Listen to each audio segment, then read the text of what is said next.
Welcome to the intro episode of the Black Mental Health Podcast. I'm your host, Reg, joined with me by a special guest. Nobody. I'm here by myself. I'm talking about who I am, why I created the podcast, why would you guys listen to me, what should you expect from the podcast, and so let's get right into it. So, who I am. Born and raised in Philly. You know the typical story if you're from Philly. Most of my people that probably watch this is from Philly. So, we're going to start off with that. Raised in a pretty typical household. I had my stepdad, mom, my stepdad left when I was at that midpoint of like becoming a man. My dad never was really there. We'll get more into him a little bit later. I had male figures, but my mom was pretty much single for the most part. Worked two jobs, did everything to help me become who I am. My nationality, my mom is from Antigua, actually, a little small island that not too many people know about. Beautiful island, though. 365 beaches. Might want to go there to vacay. What else? Dad was from Philly, grew up and raised. I had to get to know him a little bit more later in my years because we really didn't have too much of a connection. So we're just now getting to that point of like understanding and learning one another. But again, like I said, we'll get more into that later. All right, so let's start why I created this podcast. So if you young, you in the mix, you pay attention to the Breakfast Club. And I was watching, and this guy Rashawn was on there, and he was just talking about like a lot of things that I never really paid attention to in my life. Like he was talking about like having anxiety and how he hid stuff from his friends and depression and how and it was like, you know what, I went through a lot of that stuff, which I know many of us do go through that stuff, but we just keep it to ourselves and not really tell anybody because we just think we can work on it. And especially coming from the African American community, the black community, we tend to think we can just like cover our pains up and hide it from one another and just think and go on our merry way, where it's not true. We actually need to deal with those topics. So basically this was that platform is for. But when listening to him, he was just getting in, and I'll put the link in the description so you guys can go check it out if you haven't already. He was on the Breakfast Club and he was just talking, so I actually reached out to him and I talked to him and I was like, you made me feel relatable, and you made me feel more comfortable as a man, especially coming to terms with myself and actually talking to people about my feelings. And I have so many stories which I'll share with you on this episode to get into it. But I wanted to create a platform where other people could share their stories so that they can talk about their mental struggles and as far as what they go through in their community and stuff like that. So basically this platform is going to bring on myself, and I'm going to share my stories, and how I help myself is by listening to other people's stories and continue to get through my mental struggles, and help with the other guests is by sharing their stories. And basically it's supposed to be not a replacement to therapy, but basically so you can have therapeutic stories to feel, so you know that you're not alone and you can deal with the things that you're going through on your day-to-day basis. So alright, let's see, let me get into one of the stories that I know where you guys will feel more comfortable or feel like I'm relatable. So growing up, like I said, I had a pretty normal childhood, but I was still figuring myself out as a young man. And if you're a young black man, you know that you may start to hang out with the wrong crowd, and you may get into situations that you weren't supposed to be into. So one night, I don't want to say anybody's names because these, not cases, but I guess they would be a case, but these situations could still get people to go to jail. So I'll keep it real vague, guys. Don't worry, I'm not implementing anybody or anything. So I was doing the typical robbery thing. Not typical because it ain't typical at all, but I was trying to find myself, and I just came home searching for, because I went to school, but I was searching myself when I went to college. At the college, it was like, all right, what do I do? It was like, I need something to develop as a man, and when you have idle mind, it starts to wander. So basically, I got into the wrong crowd. One of my friends, he was in the streets and he was doing his thing, robbing people, getting into fights, all of that stuff. So he was like, so I knew my uncle had a gun in the basement. So I was like, why not? It's something to do. Why not do it? Like, and it sounds stupid now in hindsight. I'm 27. I did that stuff when I was like 19, 20. So we started robbing people when I was around 20. It was me, him, and one of my closest friends. And at that time, I'm thinking about my mental state. I think I was just, I don't know, I didn't have to do it, but it was just kind of the cool thing to do at the time, which is not cool at all. Because when actually now, when I look up the time that you could get for it, it's pretty crazy. And I would never recommend anybody doing that. But so we stole my uncle gun, and man, we stole my uncle gun, and we didn't even steal it. I'm using the wrong terms. We didn't even steal it. We borrowed it because we used to put it back because it was up in the ceiling, and we used to put it back before he would notice, and then take it out again for when we was doing a little robbery. Now I'm not about to sit up here and act like I'm a whole gangster, none of that stuff. I was scared as hell, but I would never let them know it. Plus, I was the one with the car, so I was the getaway driver. And even though I was the getaway driver, I was what is that, an accessory to a crime. So I was the getaway driver. I didn't really do too much of the robbing, but I was there, and I got to split it with them. But I just remember one night, man, and this would stop me from doing the robbery stuff. I just remember one night. One night it was like maybe about 2 o'clock in the morning, and I remember my closest friend. He was working during the daytime, so he would do the robbery at nights with us. I wasn't working, and then the guy that we actually got involved with, I'll just call him. I don't even want to say no name. Never mind. I'm even gonna say it. But one night we went out there, and I remember this just having a bad feeling about this, and I didn't really feel comfortable doing what I was doing. But one night I just text my girl and like three of my other friends, like, yo, if something happens, the last person I was with was such and such. And I left it at that because I didn't really want to get the people that I text involved, because if they knew something or whatever, I just wanted them to know if something happened to me, blah, blah, blah. So we went out there, we did a robbery. It was like 3 o'clock in the morning, and it was an old lady, man. It was an old lady. It was an old lady, and I just remember sitting in the car, just, oh man, I still feel bad about it. I remember sitting in the car, and I heard a pop, pop. Then I heard two pops. Boom, boom. I'm like, oh shit, man. So he came running back into the car. I was waiting in the car for him to go get the old lady.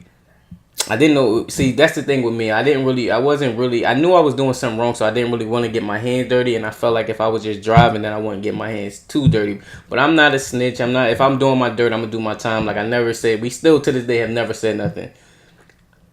So, I heard pop pop, three pops, and then he came back to the car, and he was nerve wracking. I'm like, yo, what happened? What happened? I heard three pops. What happened? What happened?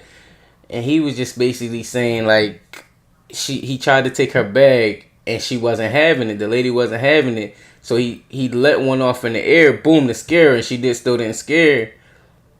And he let off two in there. He let off two shots at her. They let her go over her back. So he got the stuff from her, and I remember he was like, yo, we gotta go. And then he changed his clothes or whatever. So what we did was he got in the car, he changed it, we sped off. We had a separate pair of clothes in the bag. Well, they did. I didn't really need any because we were by myself. We were. I was staying in the car, so I didn't really need a separate pair of clothes. So he came in running in.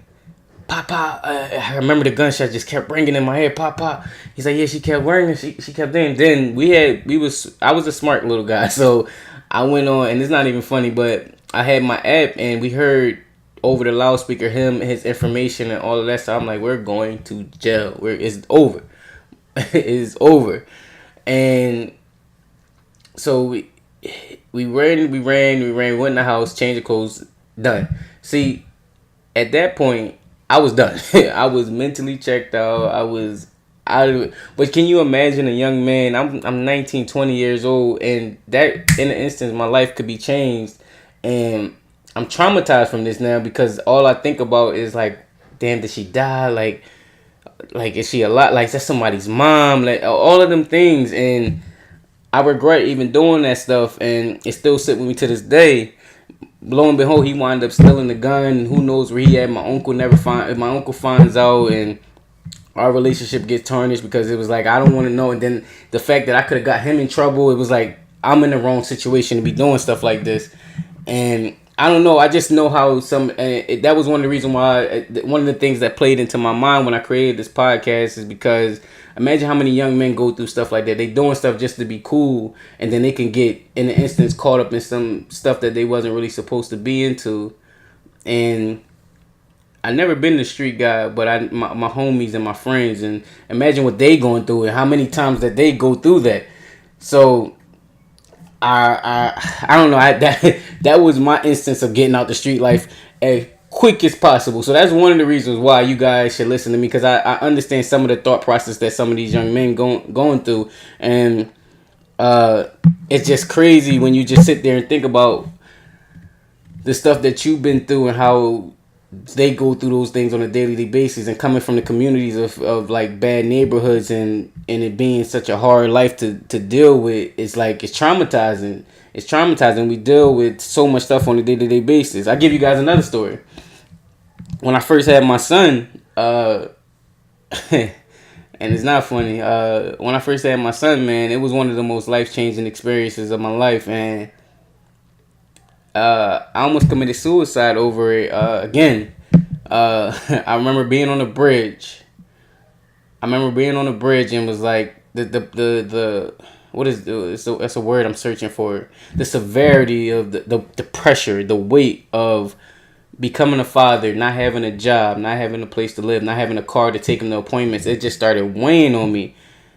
And I remember just was about to jump off the bridge, man. I remember just sitting there, and I called one of my friends, like, "Yo, man, it's over, man." Like, and it's over. What you mean? I'm like, man, it's just sickening. Like, I'm tired of this stuff. Like, I'm not ready to be a dad. Like, again around that time of being 19 and 20. That was around that same age bracket. Being in that same age bracket of just like too much of the weight of the world is on you. And I remember sitting on that bridge, like I was ready to go, and I just wanted to let somebody know. So he came, they talked me out of the bridge, and they talked me out of jumping off of the bridge, but that pressure of being a dad was just weighing heavy on my soul. So I remember just texting my mom and texting the rest of my friends. And I guess the moral of these stories that I'm saying is make sure you let somebody know when you're about to do something, because they'll talk and they'll have those conversations to get you out of it. But I remember just sitting on that bridge, and they talked me out of it, and we went home, and I just remember taking all of these pills to just I just wanted the pain to stop, like the pain and the pressure to just stop, to cease. I didn't want to feel anything no more. So I remember taking these pills, texting everybody, "Yo, just take care of my son. I don't want to be here," and I went to sleep. Or I took the pills and I just faded away, and I woke up to my godmom yelling my name, Junior. They call me Junior because I'm a junior to my dad. And I remember her calling me, and then she just busted and ran up the stairs. We've been calling you for 2-3 hours. Like, what's going on? And and I was like, listen, I took some pills and went to sleep, man. And it was like, she took me to her house because I guess she was working from home that day. She took me to her house. And she just sat with me and just was just letting me get out of being in that pressure of like being a dad and having that pressure. And I moved on, but I always had a constant battle with not wanting to be here and wanting to be here. Like right now, I always wanted to motivate people, but I understand why people needed to be motivated. And they say what you need, you teach. So I started teaching and wanting to get into mental health because I know the importance of it, because of how much of stuff that I went through and the things that I go through. So that's fatherhood in that situation, and how these young black men are going through fatherhood. And then you got the young black men going through not really wanting going through the street life. And I'm never going to say I'm a part of the streets. I'm never ever. I talk more to the sidewalks, the people that look and peek in the street but not really in the street. And my friends are in the street, or friends or associates that I had are in the street, but I never would. But I understand it. Understand the mindset that go behind it. You can't tell a man how to eat unless you're prepared to feed him. I understand all that. Then the fatherhood aspect. And then let me not get into the police aspect of it. Like, I remember getting pulled over and just... I remember one time I was in school, in college, and going to school and talking to them, driving up there to visit for a party, and they pulled me over. And I remember just like, yo, why are y'all following me? Like, you were running the stop line. I remember cursing them out. And this was the driving while black. It was the DWB, and they was driving by black. They pulled me over, put me in handcuffs, and all of this stuff. Bad interaction. Cursing them out. I'm like, y'all doing this, da da da. That's interaction number one. Remember going to my uncle's house. Going to his house. We come out just to go around the corner. He tall guy with dreads. Of course, not of course, but he smokes or whatever the case may be. We get out in the car, going to the car, pull around the corner. As soon as we get to the corner, he said, yo, you know these cops about to pull me over. I'm like, for what? You ain't do nothing. It's like, let's look at me. They gonna pull me over. Get to the car, get around the corner. Woo, woo. They pulled him out, handcuffed him. And it was like, yeah, we smell marijuana. You on a high drug traffic area. And I'm like, yo, he didn't even do nothing. This man, with his family, may smoke his little weed in the house, but he with his family, he going there. And that just mentally made me not want to trust the police anymore, because of getting pulled over driving while black. My uncle getting pulled over while I'm in the car. The police asking me for information. He was like, yo, he's going to college. You stopping me from taking him to college? Which he wasn't, but what if I was? All of these interactions... Again, not trusting the police. Another thing that affects our black community. And bring people on this platform to talk more about those situations, because I haven't had too many. I try to avoid the interactions with them because of my prior interaction. So I try to stay back and not really go into them. But I really want people to get on my platform and just share their stories to help others, man. Like, because I feel like it's a taboo topic that we have in our community, but we don't really talk about it. They say go to therapy. Therapy not affordable for all of us. Shoot, I know people that don't got insurance. I know I can't afford therapy. That's why I created this. Like, I cannot afford therapy. So I created this to get people on there. Let me make sure I didn't miss nothing.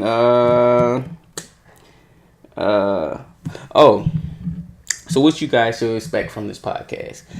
More personal stories from me. I have a lot of stories in my head, and they might not come out until somebody else triggered it. I've seen a lot. I've done a lot. I cleaned up my image a lot. It was so much stuff that I was into that I shouldn't have been into at an early age, but I never got caught with it or for it.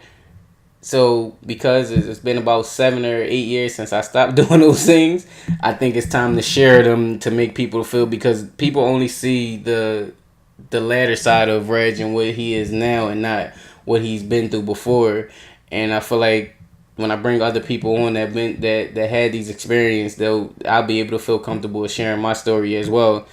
I'm getting my friends and family on here as well. My dad is coming on. Got him to sign on. We rebuilt our relationship. That's what really plagues our community, is the lack of fathers in the community. So I was able to reach out, rebuild our relationship, and to show that you can still rebuild and rebuild in the family life of what we need to be in this community. And we may not have the perfect relationship. We might have not the same dad, same mom in the household, but we are working on towards our relationship. So we have our dad. I'm having my dad on here. My sister is coming on, and her anguish towards me as being the quote unquote golden child, and how that mentally plays a part into my head, and how it affects her and what her life is going through. I'm gonna have my friends on here that has depression, anxiety, suicide, and all of the things. My girl is gonna come over here and tell you her story about what she went through and how her growth and her change. And I'm putting myself as a vessel out there to show that people can have the change within themselves once they sit down and deal with their mental demons that's inside themselves, where we all just like to bury it.